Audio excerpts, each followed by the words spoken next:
बिस्मिल्लाहिर्रहमानिर्रहीम। अस्सलाम वालेकुम। A1 टीवी के साथ मैं हूं आदिल मुमताज। शामिल करेंगे न्यूज़ हेडलाइन। पाक ऑस्ट्रेलिया मेलबर्न टेस्ट का तीसरे रोज का खेल खत्म। कैंगरूज ने दूसरी इनिंग्स में 6 विकेटों के नुकसान पर 187 रन बना लिए।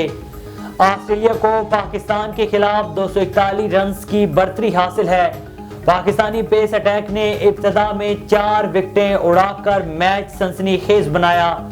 शहीन शाह अफरीदी और मीर हमजा ने 3-3 विकेटें हासिल की। अब्दुल्ला शफीक को मिचेल मार्श का कैच छोड़ना महंगा पड़ गया।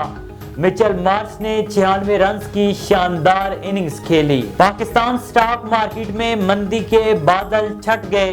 100 इंडेक्स में 1400 से ज्यादा पॉइंट्स का इजाफा।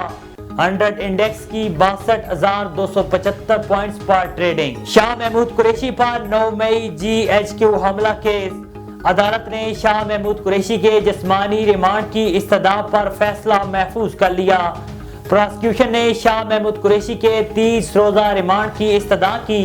शाह महमूद कुरैशी कमरा अदालत में आबदीदा हो गए। शाह महमूद कुरैशी ने कहा है कि मैंने पाकिस्तान का आलमी सतह पर मुकदमा लड़ा, पाकिस्तान की दुनिया में सफाइयां देता रहा। क्या ये इंसाफ है? इस्लामाबाद हाई कोर्ट ने साइफर ट्रायल पर हुक्म इम्तना की इस्तदा मुस्तरद कर दी। फर्द जुर्म आयद करने के खिलाफ दरखास्त पर वफाक को नोटिस जारी कर दिए गए।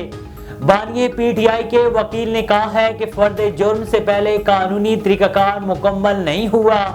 जिस नोटिफिकेशन का हवाला दिया गया वो 1 दिसंबर का है। अदालत की आइंदा समाअत पर तमाम दस्तावेज़ात जमा कराने की हदायत। निगरान वफाकी वजीर फवाद हसन को हटाने से मुतल्लिक दरखास्त पर समाअत। इलेक्शन कमीशन ने फवाद हसन के खिलाफ दरखास्त मुस्तरद कर दी। फैसले में कहा गया कि फवाद हसन इंतखाबात पर असर अंदाज नहीं हो सकते। दरखास्त गुजार की जानिब से सियासी वाबस्तगी का इल्जाम साबित नहीं हुआ। हेडलाइन से आपने जानी A1 टीवी के न्यूज स्टूडियो से फिल वक्त इतना ही। मजीद खबरों और अपडेट्स के लिए देखते रहिए A1 टीवी। A1 टीवी, सब पे नजर, अंदर की खबर।